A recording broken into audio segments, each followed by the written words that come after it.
Stay with me. We need help right now. Somebody call an ambulance. The bullet didn't care who it was meant for.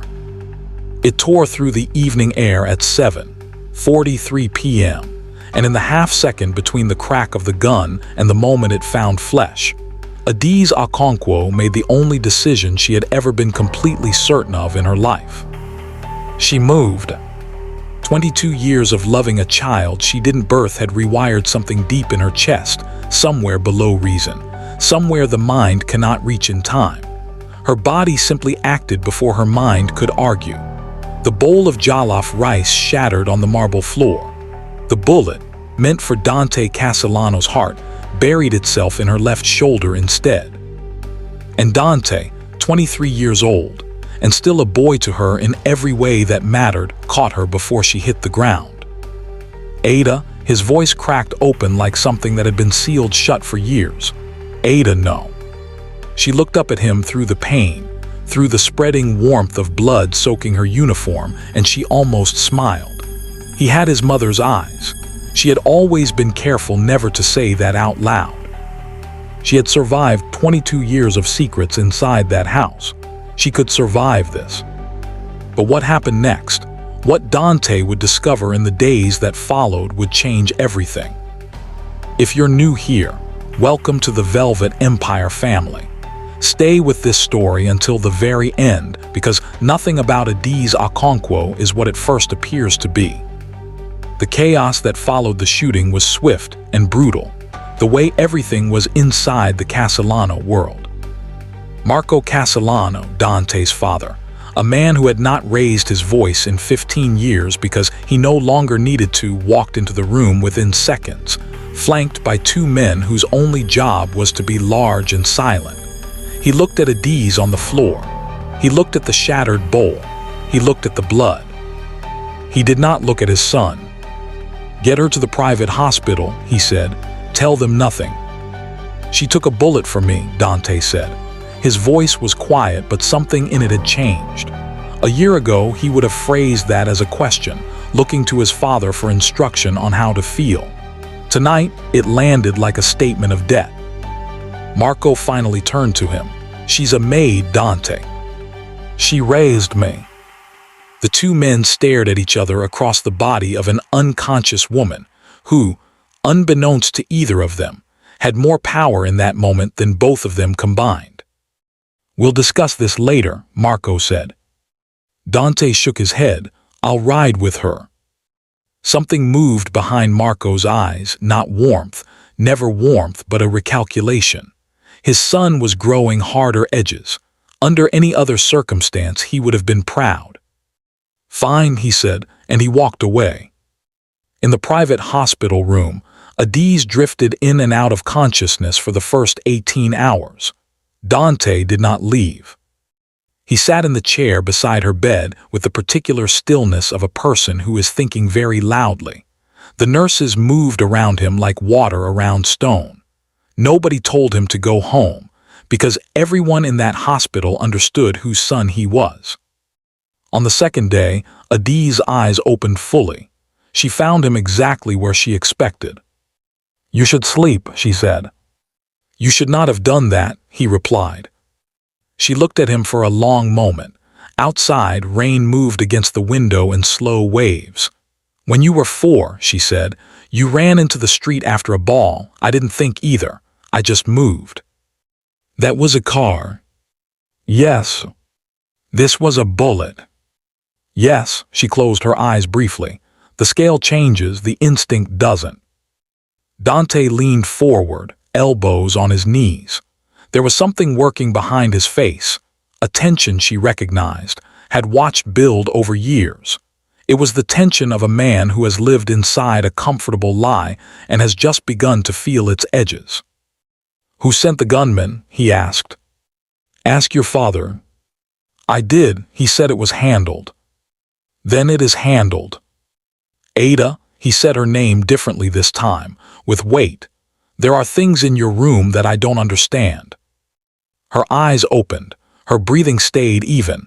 22 years of discipline held. "What things?" she asked. He reached into his jacket and placed a small object on the bedside table between them. A mobile phone. Sleek, unmarked, the kind bought in cash from a shop with no cameras. She looked at it, she looked at him. "I found it in the lining of your Bible," he said softly. The room was very quiet. "Everyone keeps secrets," she said finally. "Not from me."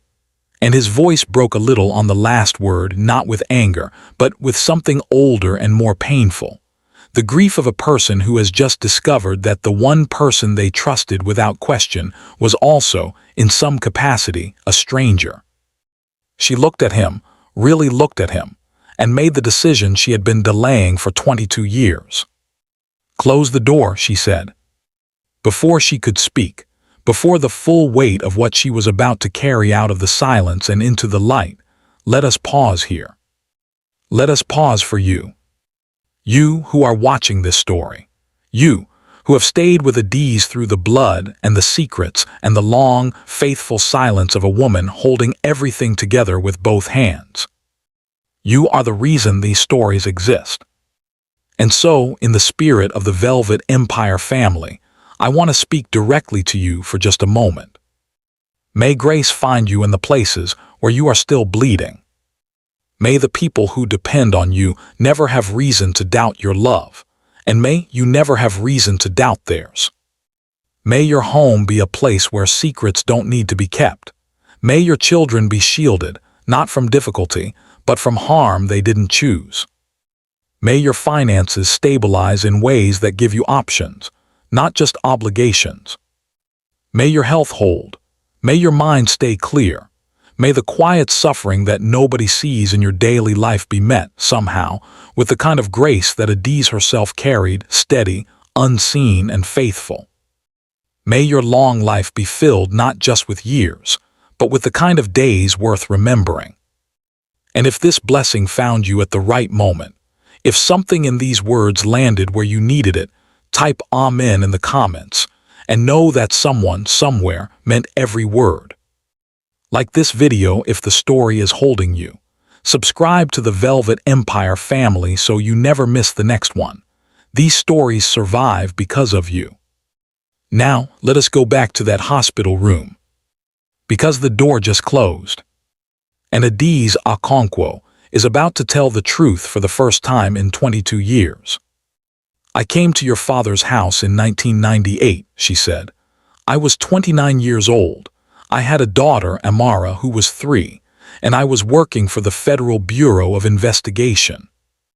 Dante did not move. "My handler's name was Kowalski. He told me the operation would take 6 months, maybe 8. He said I would document financial flows, identify trafficking networks, and feed information back through a secure channel." She paused.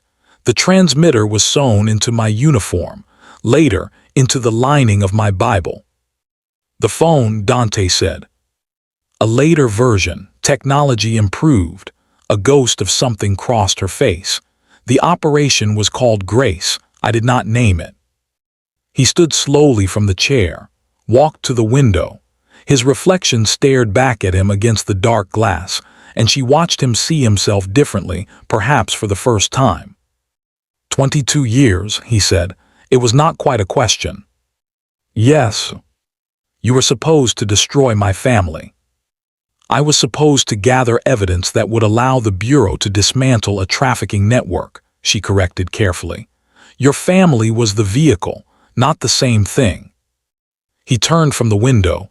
"Don't do that. Don't be precise with me right now." She absorbed that. "You're right, I'm sorry." "Did you," his voice was barely above a whisper, "did you destroy it?" "I fed them enough to keep the operation alive," she said. "Shipment routes, names on the periphery, enough to free women from the worst parts of the network, not enough to bring the whole house down." She met his eyes. "Not while you were still inside it." The silence that followed was the loudest thing either of them had ever heard. "You stayed," he said, "for me." "I stayed because I loved you. That was not part of the assignment." She said it simply, without performance. "It was not part of anything I planned. You were 6 months old when I arrived, Dante. You called my name before you called your father's. What was I supposed to do with that? He pressed his hand flat against the window glass. She could see his jaw working. My father, he said, does he know? No. The Bureau, do they? They have what they needed. Before the ambulance arrived that night, I transmitted the complete file. She watched his face. 22 years of documentation, every network, every name, every account, the full picture. He turned to her slowly. You used the shooting as cover. I used the chaos of it, yes. 10 seconds, while everyone was moving, while your father's men were looking at the blood. She paused. I had been waiting for the right moment for 3 years, a moment when I could transmit without being traced back before you were safe. Before I was safe, he repeated. Something was unraveling in his face, grief, awe, fury, love, all of it tangled together in the way only family can tangle things. I needed you old enough, she said, established enough, far enough from the worst of what your father does that your cooperation with what comes next wouldn't destroy you. He stared at her. You planned this, he said, not an accusation, something closer to devastated wonder. I planned for it, she corrected quietly. There is a difference. He laughed, a short, broken sound that had no happiness in it. And then he sat back down in the chair beside her and dropped his face into his hands. She let him sit there. She had learned over 22 years that some silences needed to be respected. 3 days later, 2 FBI agents appeared at the hospital. They were careful, professional, and patient in the way that people are when they have already won, and are simply waiting for the paperwork to confirm it. They sat across from Dante in a small room that smelled of antiseptic and told him, in measured language, exactly what Adiz had given them. He listened without interrupting. He asked 2 questions. They answered both honestly. Then he asked to speak to his father. Marco Castellano arrived within the hour. He was impeccably dressed, as always. His expression, as always, gave nothing away. He sat down across from his son and folded his hands on the table and waited. I know about the trafficking network, Dante said. I know about the accounts in Cyprus and Zurich. I know about the arrangement with the Brancusi family. I know about the women. Marco's jaw shifted almost imperceptibly. Who told you? It doesn't matter. It matters to me. It shouldn't, Dante leaned forward. Because what matters right now is that the Bureau has everything, all of it, and the question on the table is not whether this empire falls, it's whether I fall with it. Marco studied his son for a long moment. A new calculation was happening behind those eyes, faster this time, and with visible effort. Dante had seen his father recalculate 1,000 times. He had never been the variable before. You're thinking about cooperating, Marco said. I'm telling you I'm going to cooperate. Dante, his voice dropped. You don't understand what you are walking into. I understand exactly what I'm walking out of. He sat back. I want no part of it. I never did. You knew that. What I knew, Marco said carefully, was that you were soft. I was waiting for you to harden. I'm not soft, Dante said. I just don't want your life. The 2 men looked at each other across the table, and something passed between them that had no name, not love exactly, but the memory of the shape love might have taken if things had been different, if the man had been different. Marco stood. The maid, he said, this was her. Dante said nothing. 22 years. Marco's voice was perfectly controlled, but something beneath it had fractured. 22 years she sat at my table. She sat at your table and raised your son, Dante said, while you built something worth destroying. Marco walked to the door, stopped, did not turn around. I will not forgive this, he said. I know, Dante replied, neither will I. The door closed. And the empire, which had survived assassinations and federal investigations and 30 years of organized brutality, began to come apart, Not with violence, but with the quiet inevitability of a structure whose foundation has finally been named for what it always was.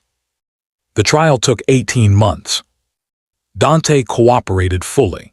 He gave the Bureau names, accounts, connections, and testimony, not because he was afraid, but because he had made a decision in a hospital room while sitting beside a woman with a bullet in her shoulder, and he had decided that the only way to honor a sacrifice like that was to be worth it.